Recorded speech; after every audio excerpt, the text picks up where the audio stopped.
আসসালামু আলাইকুম, আমি হাবিবুর রহমান। শুরু করছি জেড টেলিভিশনের নিয়মিত সংবাদ।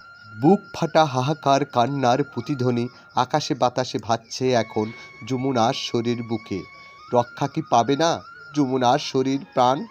রংপুরের বদরগঞ্জে অবৈধ পন্থায় বালু উত্তোলনের ফলে নদীর মাঝে সৃষ্টি হয়েছে ভয়ঙ্কর গভীরতা।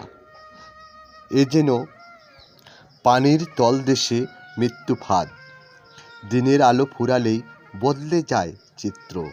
প্রশাসনের চোখ ফাঁকি দিয়ে রাতের আধারে নদীর ধারে বালু বোঝাই ট্রাকের সারির মিছিল।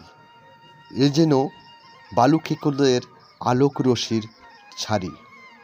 একদিকে প্রকৃতির ভারসাম্য নষ্ট, অন্যদিকে ঝুঁকিতে নদী পাড়ের বসতি ও সুজলা সুফলা শস্য শ্যামলার হৃদয়ের স্পন্দন মাতৃভূমি।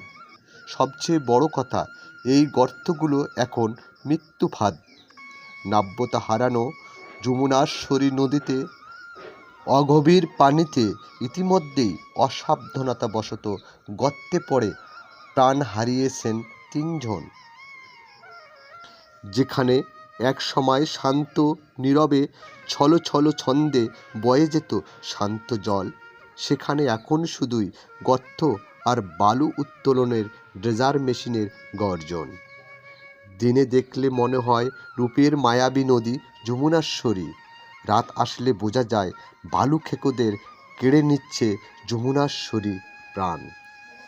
ইতিমধ্যেই যমুনাশ্বরী নদীতে গোসল করতে নেমে শিশু কিশোর বৃদ্ধের সেই ভয়াবহ গর্তে ডুবে গেছে প্রাণ।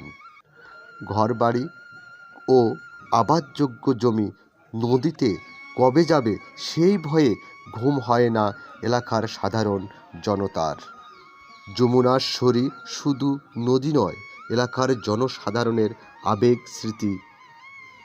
কিন্তু অবৈধ বালু উত্তোলনের থাবায় আজ মায়াবী রূপ হারাতে বসেছে যমুনাশ্বরী নদী।